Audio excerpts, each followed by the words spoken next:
Welcome back to InfoWars Nightly News. I'm your host, Rob Dew. And like we covered earlier in the show, we have a lot of natural disasters going on. We've got fires out in Colorado. We've got major storms. They're calling them land hurricanes going out in the eastern area, hitting D.C., Maryland. And then we have Fukushima that's looming out there over in the Pacific that's just slowly sending radiation our way. Well, what do we do? Well, today I called Matt Stein and said, Matt, what's going on? What can people do? What kind of tips can we give people out there? Things they could do now to help themselves when these things happen. And so he's agreed to come on. Matthew Stein has a BS from MIT and is a best-selling author of When Disaster Strikes, which we carry at Infowars.com, a comprehensive guide for emergency planning and crisis survival. We also carry When Technology Fails, his other book, which is a little bit bigger than When Disaster Strikes. I'm sure it's chocked full with all kinds of stuff. When writing, and there's When Technology Fails, and that is a manual for self-reliance, sustainability, and surviving the long emergency, stuff we've been talking about here for a long time.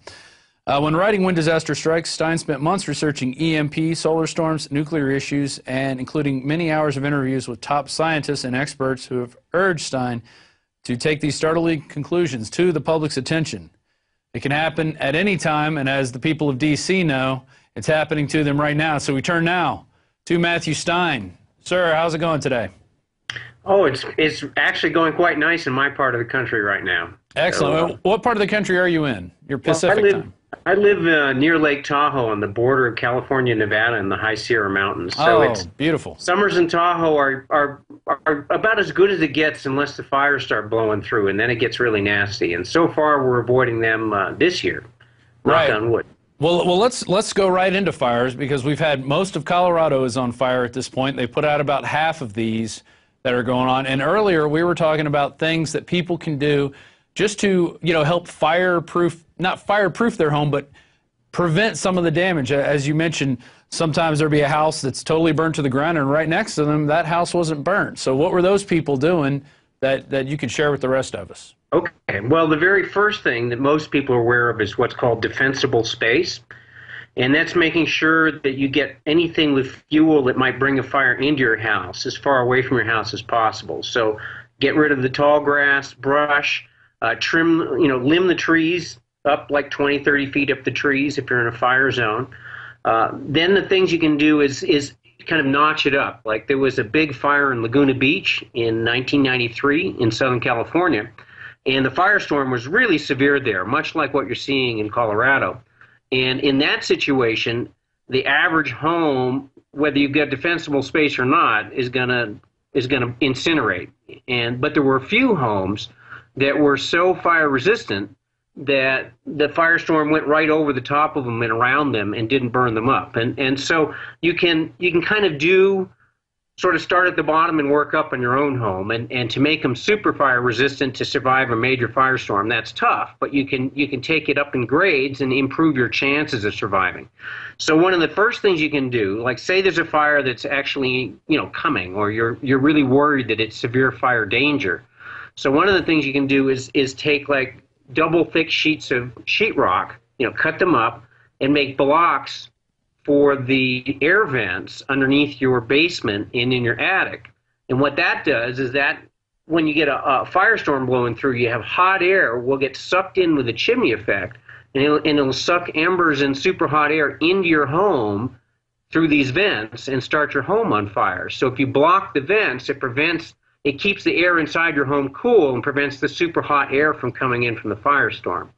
Now, that's one level. Next level is, say you've got a firestorm coming and you've got drapes in your home. Well, it turns out that heat will radiate through from the firestorm, right through the glass, especially if it's single pane and not double pane glass. So more resistant houses have double pane glass and are well insulated, and that slows the heat from coming in.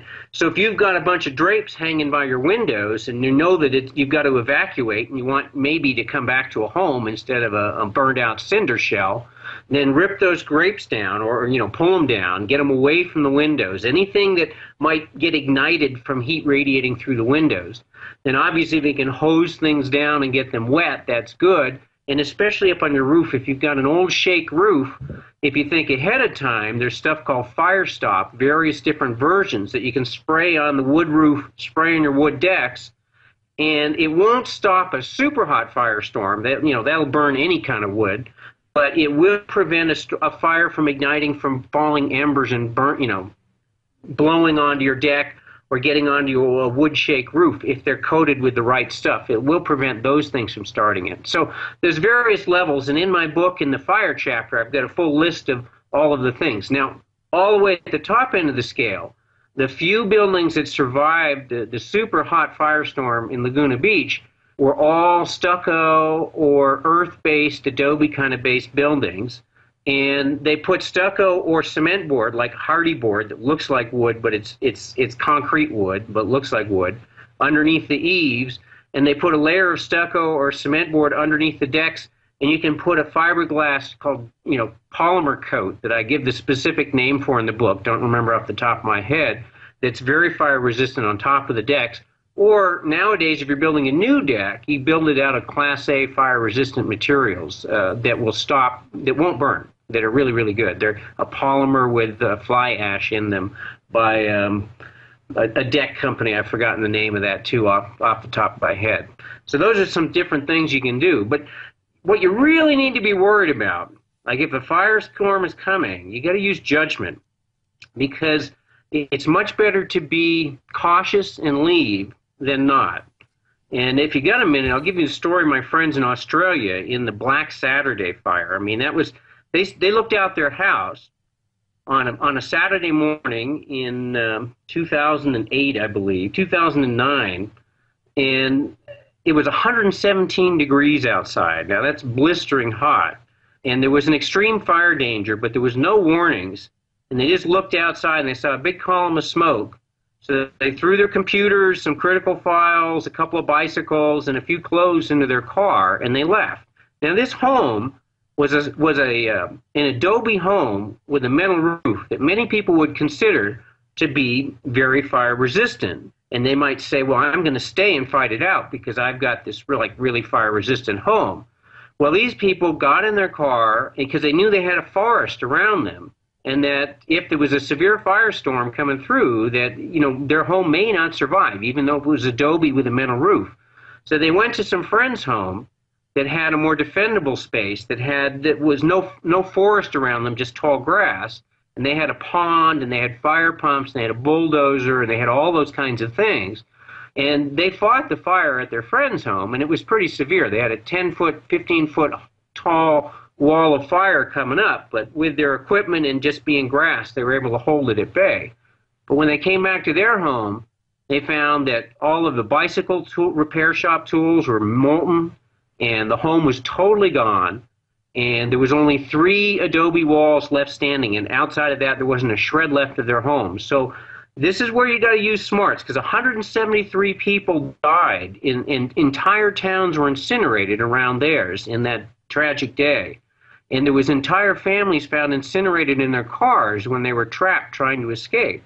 So you really got to use good sense and good judgment in a situation like this. Well, and especially when you have valleys and ridges, and if you're on a ridgeline, the fire's below you, that's the worst place to be, because that fire is coming up at you, and it'll come up at you quick. It really fast. And, fires, we had 60-mile-an-hour winds in the fires in Colorado recently, and we had a firestorm near our house with high winds back about 12, 15 years ago. Started about 1.5 miles downwind, and luckily the wind stayed the dominant direction and blew it away from us. But there was no stopping it. It closed the freeway 2 or 3 times. There was absolutely no way of stopping that firestorm. Anything in front of it, they'd saved a few buildings and some others went. And luckily, mostly it went up a mountainside, and they were able to stop at the top of the mountain before it went down and burned out Reno. But it was severe, and it lasted for, I don't know, two weeks before it burned itself out on the ridge. And they kept it from blowing over the ridgetop down to Reno. So, yeah, it can go faster than you can drive in these firestorms. And a very serious, very scary situation if you've ever been near one. Well, you talked about getting out, and, they threw some bikes, they threw their computers in. And you mentioned that in a press release you sent out today of the things you should grab when you're going to get going, when you have to make that time. You called it, let me see, let me grab this here. Evacuate their home, my life in a box. I like how you title it that way. Your life in a box, these are the things you need to have, you know, if nothing else, you're going to grab that in your grab-and-go bag. You know, what should people put inside their life in a box? Okay, my life in a box has your critical documents to put your life back together in case you really lose everything. So you've got copies, maybe alien cards, birth certificates. You have the stock certificates, you have all of your insurance documents. Think of all of those important things where you'd say, man, I am really in trouble if I lost all of those. And in fact, it's a good idea to make copies of those and send them to someone in like a far off place of the country. And some people put them in safety deposit box copies, and that's a good idea too. But think about where you live. If you're in an area where maybe you and your bank would get burned in the same thing or fall down in the same earthquake or the same hurricane might take you down, it's a really good idea to get them off-site and also to have them ready so you can just pick up that box and go. Now, these aren't things like food, water, shelter. These are items that help you put your life back together or get things going again. Because, realize if you got a local bank, maybe the bank's burned out too or gone in that earthquake or there's been an EMP or something even larger than that. And having hard copies on hand could make the difference between your information totally gone and being able to retrieve it. Right, and then let's talk. Earlier, I saw you had your backpack with the. It was like your grab-and-go bag, and you also had the blue tote. Let's. Why don't you pick that up and show it to everybody? Okay. And also describe the things that need to go in that. So here's the blue tote, and then here's my go bag. So with the go bag, see, I live in earthquake and wildfire country. Yeah. And so if this time of year an earthquake happened out here where I am, what happens? Well, earthquake busts water lines, it busts the gas lines, water heaters and things fall over and fires break out, and then all of a sudden I've got bridges are down and there's a firestorm blowing my way. If it starts upwind from me, it's going to come my way. And nobody's going to be able to fight it because they can't get over the bridges, and it'll be so widespread. So I have to plan on the possibility of evacuating on foot with my bag, or preferably I go in my four-wheel drive truck and I pick up my trailer and everything's great, and I've got my little home on wheels with a solar panel and all that. I just can't necessarily count on that happening. So some of the items I have, like one of my most important items is water, because you can live, most of us can get by for 3 weeks to a month without food. You may not like it, you certainly wouldn't feel good, and you wouldn't be happy about it, but you could do it. But in hot weather like we're in right now, if you have to be physically active, like physically evacuate, you could be in trouble and could start dying in a single day.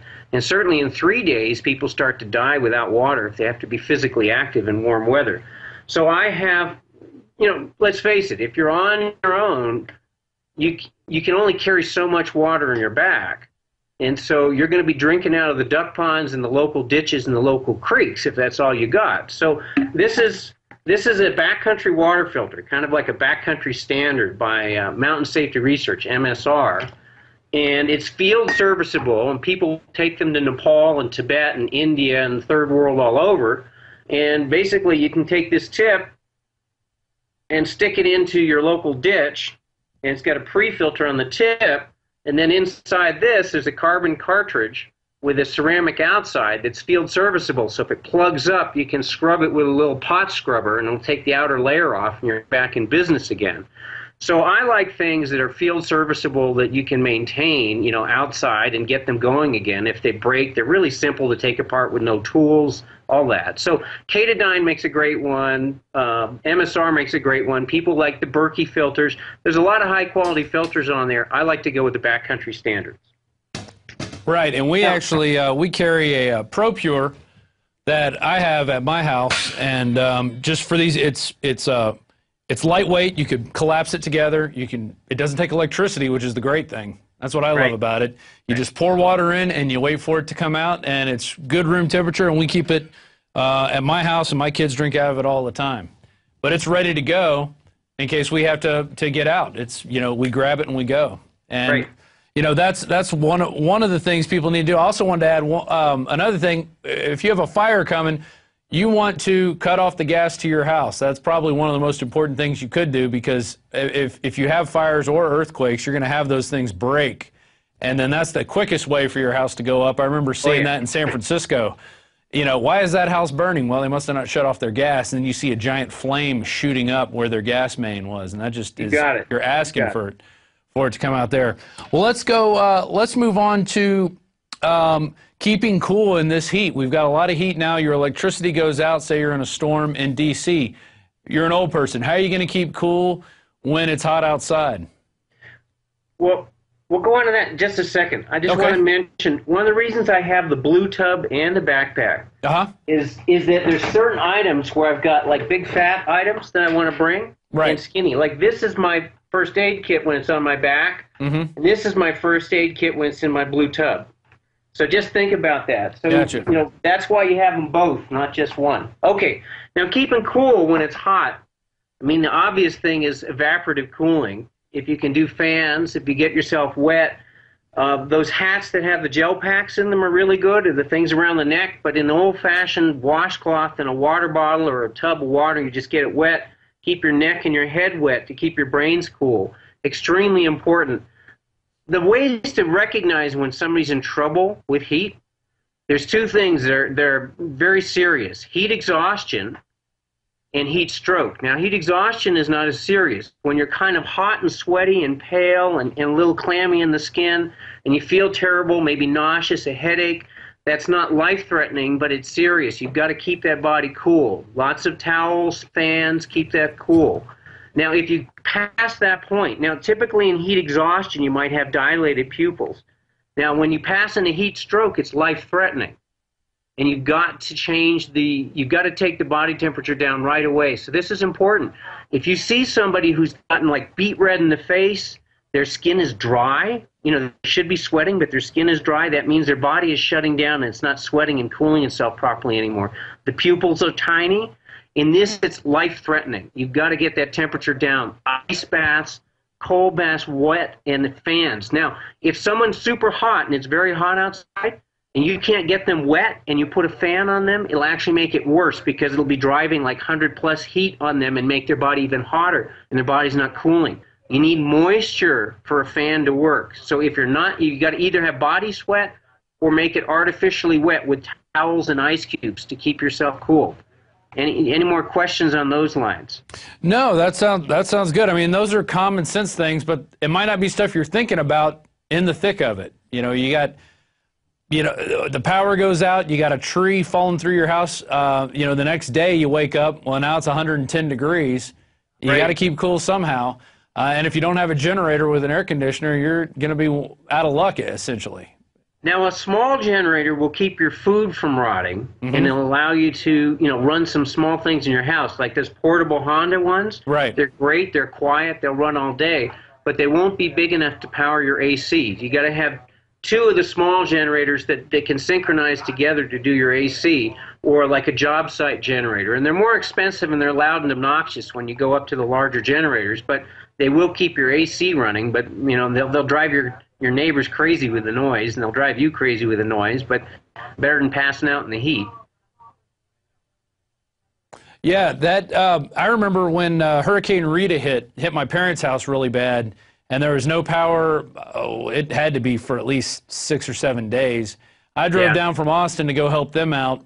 You know, the Army had gone through and cleared the brush, but they just piled it in everybody's yards. But they did do a good job of clearing out the brush, I will admit that. But we had a giant generator keeping one room cool at night, and that was our one room. And the rest of the time, you know, we were sitting around hosing ourselves down. We did have a little bit of water that we could go get, and they also had a swimming pool in the back, which we were able to use that water from and pull it out. And it wasn't, you know, it had a tree in it, but it wasn't that bad. You know, you could use it for washing clothes or just hosing stuff down, cleaning stuff off. You know, we didn't drink it because we had plenty of bottled water. It wasn't as bad, but I really feel bad for these people in D.C. who are probably not used to living in the lap of luxury without without electricity, so it's not good. Without AC. Yeah. Now, other thing you can do to keep some of your food from spoiling, if you have no generator and you have no power, you have no generator to keep your refrigerator going, you can, the old style refrigerators in the summer would take burlap bags and they'd, punch like a little tiny hole in a bottle upside down. It's chicken feeder principle. So it would kind of dribble onto the bag and let water into it slowly to keep it moist. And that will keep your stuff, 10, 20, 30 degrees cooler, depending on how dry the air is and how hot it is outside than the ambient. So it won't keep it cold like a refrigerator, but it'll help it to spoil less quickly. Does that make sense?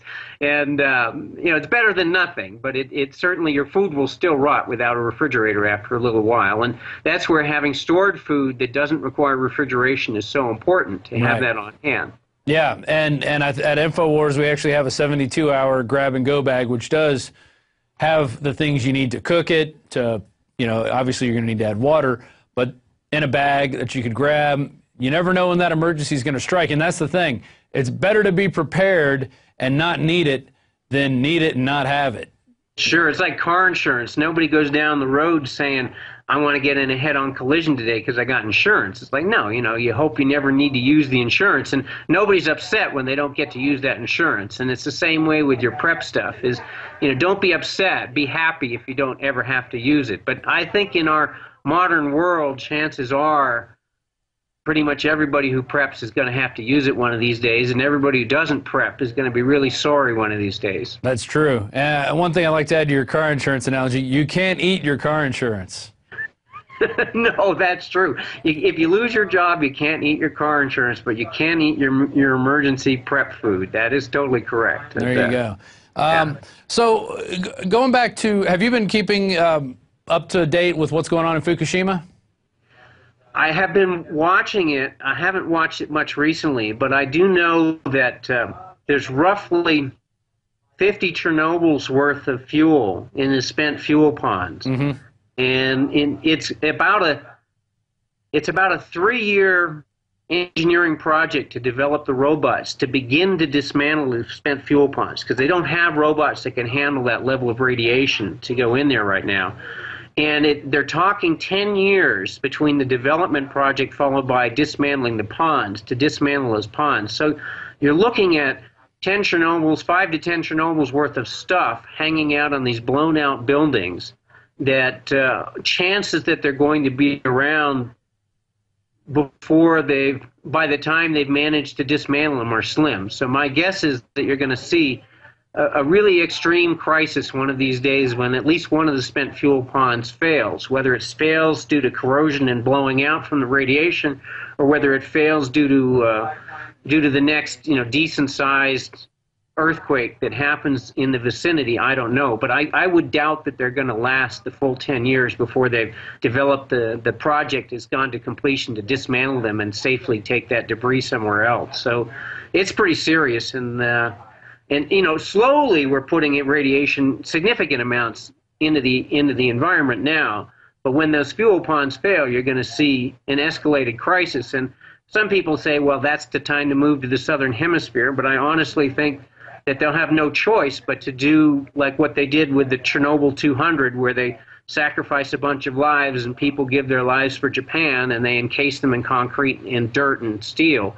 But you'll never know until it happens how that plays out. Well, and they obviously weren't prepared for that situation. They were storing the spent fuel rods on top of the reactor, which was, I can't even imagine why they were doing that. We do that too. We do that too, exactly. Yeah. And we do that too because we never came up with a plan to dispose of it properly. And we let these fake funded leftists, say, we don't want the fuel rods over here, we don't want them in this mountain. Well, they got to go somewhere, period. Or you stop doing nuclear power, and I don't ever see them clamoring about that. I always see them talking about coal power, never about nuclear power.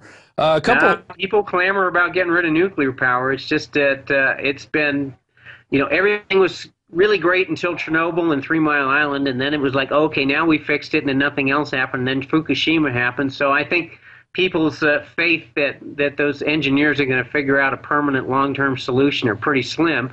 And in Finland, they have it's like From Here to Eternity or something is the name of the movie, but they have an amazing clip of a 3-generation-long building project.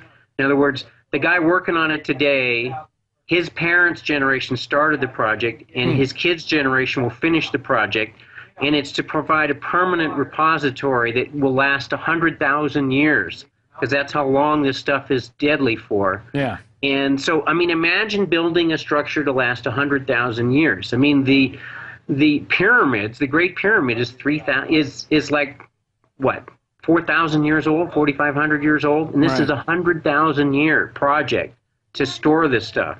So I think that anyone who says it's a long-term solution is like got their head up, you know where. And there are other solutions. There's real cold fusion coming online. There's real demonstrations. There's a variety of alternatives as well as renewables. So if we would just put the kind of money into developing those that we put into developing the current fossil fuels and nuclear, then we could get off of this crazy path and stop killing the planet and stop poisoning the world for generations to come.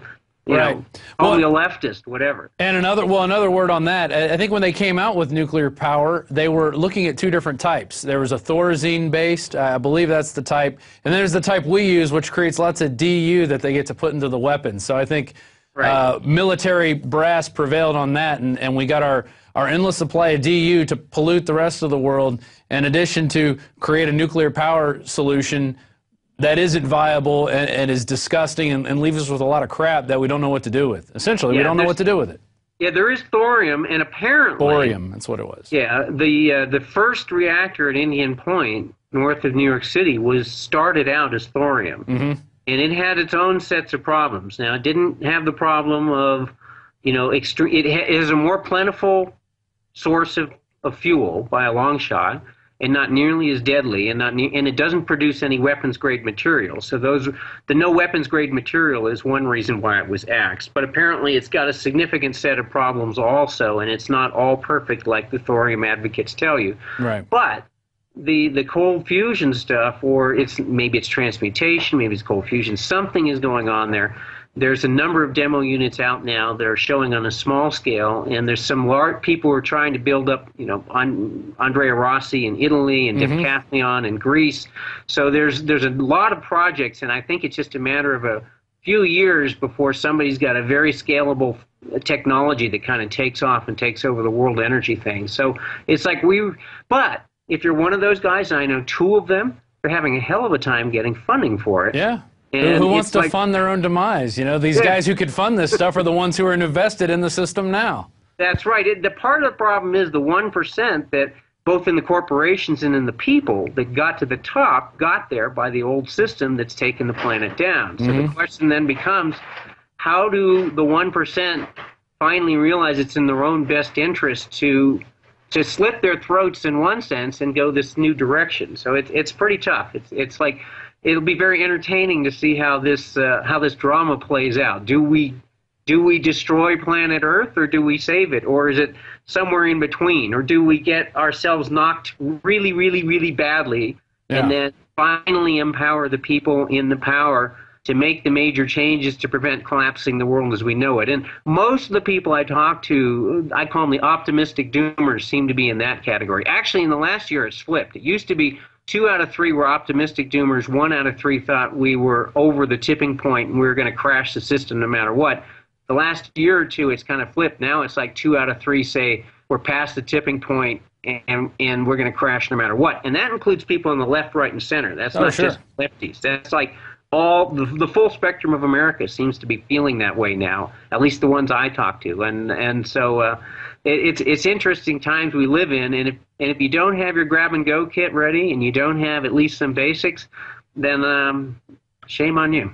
Well, and I would recommend a couple things for that. We have these, they're little cards. They're called rad stickers, and they basically point out, you know, if you're in an area with radiation, you know, you wear these on your body. We'll get a shot of that here overhead. And we also have ThyroSafe, which is potassium iodide tablets. Let's talk a little bit about potassium iodide. It's not something you want to start taking now. It's something you only want to start taking if you know you have radiation coming at you. What can you tell us about potassium iodide? Well, potassium iodide is actually, you carry something else that's a broader band thing than the potassium iodide.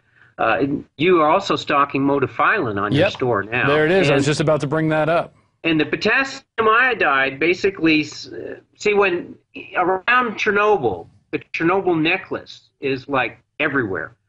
And that's thyroid tumors. Mm-hmm. And in the Pacific Islanders who are downwind from the Bikini Atoll and the U.S., open air tests, and to a lesser degree, the people in Utah, downwind from the Nevada test site, it's like they never blew it off when it was headed towards lots of people like Vegas. They only blew it off when it headed out in the, those poor people in the smaller towns out there in southern Utah. And so the Chernobyl necklace is when the radioactive heavy metals go into the body in the iodine, and the iodine is used by the thyroid gland, and then it lodges in there, and it leads to tumors and cancers over time. So when you take potassium iodide, you're saturating your body with non-radioactive iodine so that the body doesn't tend to suck in the iodine. But it's not really getting rid of the poison that much out of your body. It's preventing it's giving you enough iodine so you're not sucking in the iodine, but it's not preventing you from getting like the strontiums and the cesiums in the body and the uraniums and the plutoniums, but it is protecting you from radioactive iodine to a large degree. Now, the other material you've got, the modafinil, that's a kelp extract where they've made it very bioavailable. See, if you and I go out and eat kelp, well, we're not ocean-going animals, so our body's not designed to digest kelp. But when it's processed properly, then you get all of this bioactive iodine, and you have other active ingredients in the kelp that help to bond to the radioactive heavy metals in your body and actually help the body dump it. It's called chelation, and it bonds to the metals and it dumps it out through your urine and through your feces. So the modafinil actually gives you much broader protection than the potassium iodide does. And it helps you protect you against all of the metals. Now, nothing's perfect. Obviously perfect is like not ingesting any radioactive material yourself, either breathing it in or coming in through your food or water. That's perfect. But, we don't live in a perfect world. So I'm taking 4 capsules of the modafinil every day, and I will as long as I live, provided I have access to it. Well, it says here 40 pounds of raw seaweed is needed to make 1 pound of modafinil. So, it really is. They really are, processing that to get it as concentrated as possible. And there's some guys here that are taking it, and they actually told me before I came on the air, they said, our hair and fingernails are growing a lot faster than they did before. That's one thing they noticed. Well, maybe I should take more of this stuff. What do you think? Well, they had hair to begin with, though. So. Yeah, it's got a lot of bioactive compounds in there, trace metals trace minerals and elements from the kelp and seaweed. So it's good for you, whether it's doing, in spite of the other things, it's just good as a supplement to take. And there are people who claim it helps them to dump weight and all of that. I haven't really noticed that effect myself, but I do feel good on it and don't notice any unpleasant side effects from taking it. Right. Well, hey, let me ask you this, Matt. We have when disaster strikes and when technology fails. If you can only afford one, what in your opinion is the best one to get? If you're worried about, this is sort of, I got to answer with a caveat. If you're worried about the world totally falling apart, then unquestionably get the bigger book, When Technology Fails. But the new book, if you're worried, if you want to have a compact manual for your go bag, that's a perfect prepping and survival handbook, then When Disaster Strikes is like your perfect prepping and survival handbook. But it doesn't have the primitive technologies, how to do things the old way in case everything fell apart. So there's a little different focus.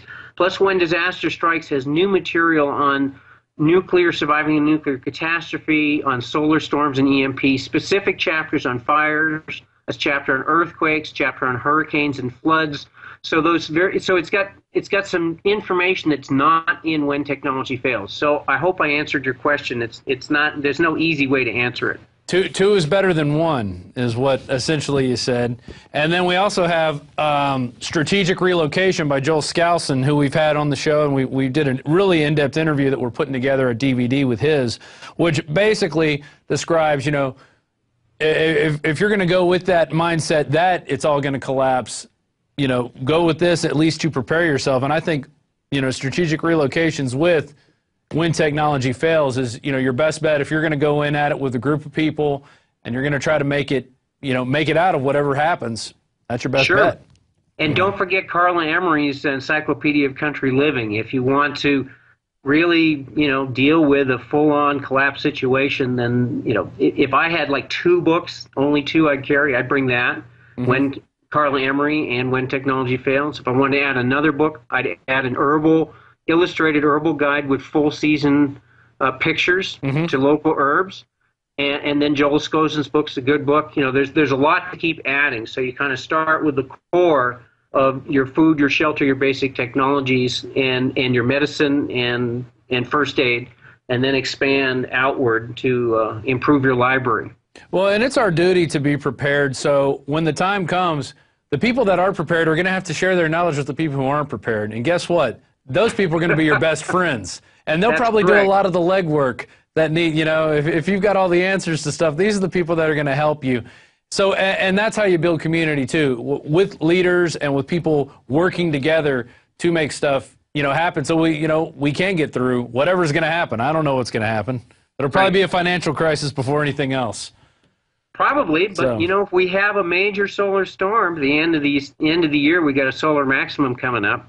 If we had a big solar storm like 1921 or 1859, those are an average of 75 years apart, and it's been 90 years since the last one. So do the math. You know, we're due for one. If we have one like that, it could flip in an instant to where just things fell apart quite quickly all over. And so you don't know.